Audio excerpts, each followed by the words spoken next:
ওরা মাত্র ৪৫% ভোট পেয়ে আজকে ক্ষমতা দখল করেছে, কিন্তু ভুলে যাচ্ছে ওদের বিপক্ষে ৫৫% ভোট রয়েছে। এই ৫৫% মানুষই হচ্ছে ওদের চোখে গুন্ডা। হ্যাঁ বন্ধু, এই গুন্ডা দমন আইন আসলে গুন্ডাদের দমন করার জন্য নয়, এই গুন্ডা দমন আইন হচ্ছে গিয়ে বিরোধী কণ্ঠস্বর দমন করার জন্য, আমার আপনার অধিকারের আন্দোলন দমন করার জন্য, আমার আপনার পেটের ভাত কেড়ে নেওয়ার জন্য এই গুন্ডা দমন আইন। তার বিরুদ্ধে আমাদেরকে লড়াই করতে হবে। অনেকেই বলেছেন, অভিজ্ঞতাও বলছিলেন, উনি কেন্দ্রের ওই দিল্লির কৃষক আন্দোলনের কথা বলেছেন। উনি নিজে কৃষক আন্দোলনের সর্বভারতীয় নেতা। এখানে অনেকেই রয়েছে, আমি কার নাম বলবো, সকলেই।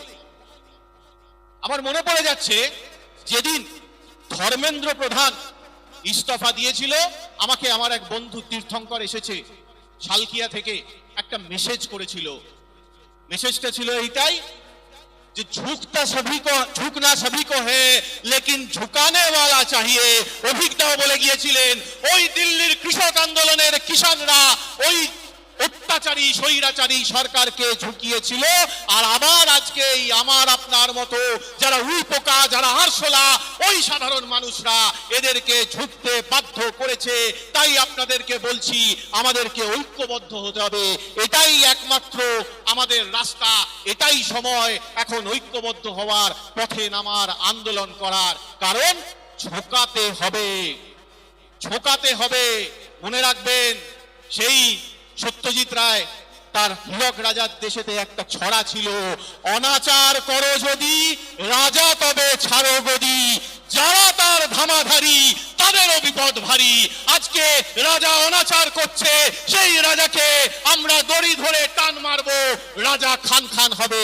এইটা আমাদের প্রতিজ্ঞা করতে হবে।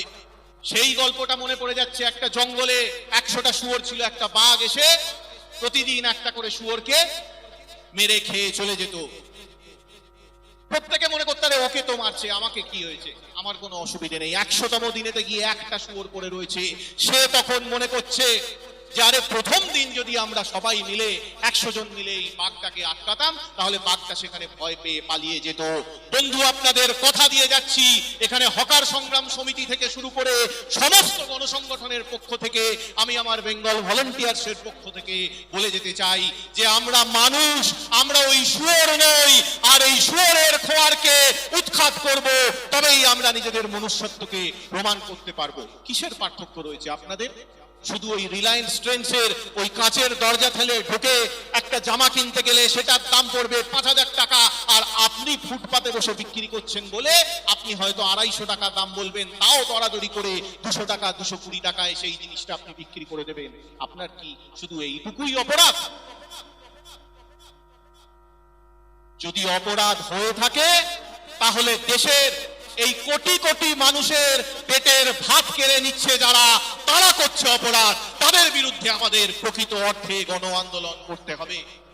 বাকি যে সাবজেক্টগুলো রয়েছে, গুন্ডা দমন বিল, সেইটা নিয়ে এই যে বইটা রয়েছে, এই বইটা সুজাতদা থেকে শুরু করে ছোটন দ্বারা এই বইটা প্রকাশ করেছেন। এই বইতে ডিটেলসে লেখা রয়েছে।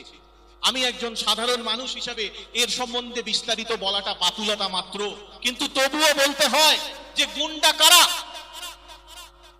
আজকে গুন্ডা হচ্ছে গিয়ে এই যে সদ্য বাংলার নির্বাচন হয়ে গেছে, সেই নির্বাচনে যে ৫৫% মানুষ ওই সরকারের বিরুদ্ধে ভোট দিয়েছে।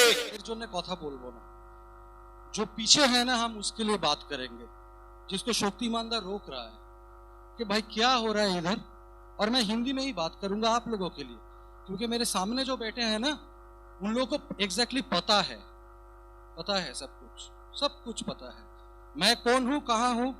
एक्चुअली 20 तारीख के बाद मुझे 23 तारीख को यह पता चला कि मैं वायरल हो गया। ठीक है, थोड़ा जल्दी है, एक्सरे करवाना है, अभी था दिल्ली में।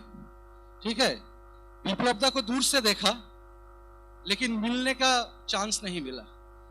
ठीक है, एक चीज समझ लीजिए,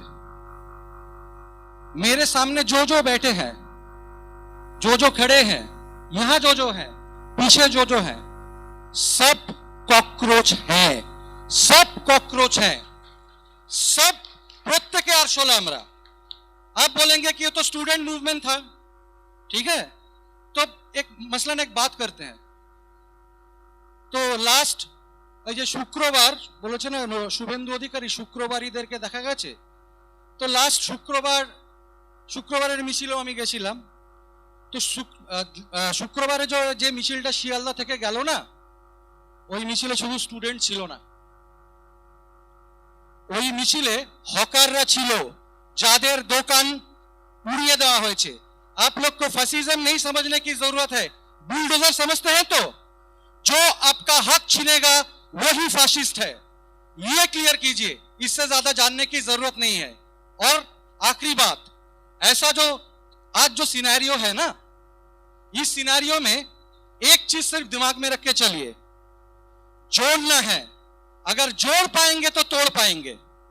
और घर घर में चर्चा है मोदी शाह जुमला है, बोलिए मेरे साथ, घर घर में मोदी शाह। चलिए, थैंक यू।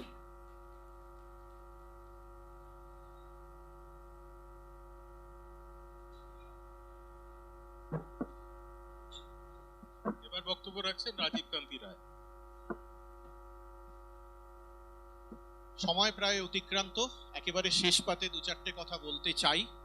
কেন? কারণটা হচ্ছে গিয়ে এখানে এই যে আমার শত শত ভাই বন্ধুরা বসে রয়েছেন, আপনাদের পাত থেকে ভাত কেড়ে নেওয়া হচ্ছে। এর বিরুদ্ধে আপনাদের একজন সহ নাগরিক হিসাবে, একজন মানুষ হিসাবে আমার কর্তব্য আপনাদের এই লড়াইয়ে আপনাদের পাশে কাঁধে কাঁধ মিলিয়ে লড়াই করার। অভিজ্ঞতা একটা খুব জরুরি কথা বলে গেছে যে শুধু হকারদের লড়াই করলে হবে না, আমরা যারা ওই হকারদের কাছ থেকে মাল কিনি, সস্তায় মাল কিনি, তাদেরকেও পথে নামতে হবে। আমি যদি মনে করি যে আরে আমার ওপর তো কোনো আক্রমণ আসছে না, আমার রুটি রুজিতে কোনো আক্রমণ আসছে না, তাহলে কিন্তু মুশকিল। জুলাই মাসের একদম প্রথম দিকে আমার খুব শরীর খারাপ, হঠাৎ একদিন খুব সকালবেলা, তখন ঘুমটাও ঠিক করে ভাঙেনি, একটা ফোন এলো।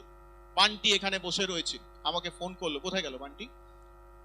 বান্টি বসে রয়েছে, ফোন করলো, দাদা আমাদের পাশের গ্রামেতে একটা বিভৎস ঘটনা ঘটেছে। আমি বললাম কি ঘটেছে? আমি জানতাম না, ও বারুইপুরে থাকে।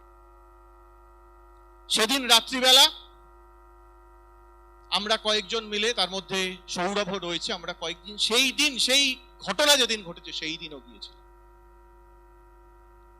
আমরা মোটামুটি বাইপাস পেরোনোর পর থেকে দেখছি, সৌরভের বাইকে আমি ছিলাম, বাইপাস পেরোনোর পর থেকে দেখছি প্রতি 3 হাত ছাড়া ছাড়া পুলিশ।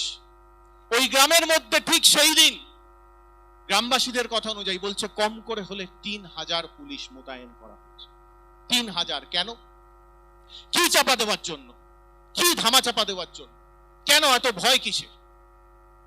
তারপরে বাকি ঘটনাগুলো তো আমরা জানি, আমরা এনকাউন্টার নিয়ে অনেক কথাবার্তা বলেছি। কিন্তু আবার আরেকটা জিনিসও দেখুন, কি অদ্ভুত ব্যাপার। যেদিন এই এনকাউন্টারটা হলো, সোশ্যাল মিডিয়ায় হঠাৎ করে বেশ কিছু মানুষ উদ্বাহু হয়ে নৃত্য করতে শুরু করলো। এই তো বেশ হয়েছে। বেশ কিছু মিডিয়ার মধ্যে দিয়ে, আমি এখানে অনেক মিডিয়ার ভাই বন্ধুরা রয়েছেন, আমি সকলের কথা বলছি না, বারবার বলে রাখছি, যে মিডিয়ার ওপর আমি কারো ওপর শারীরিক নিগ্রহের বিরোধিতা করি, কিন্তু বেশ কিছু মিডিয়া হাউস এমন ভাবে প্রকাশ করলো, এমন ভাবে প্রচার করলো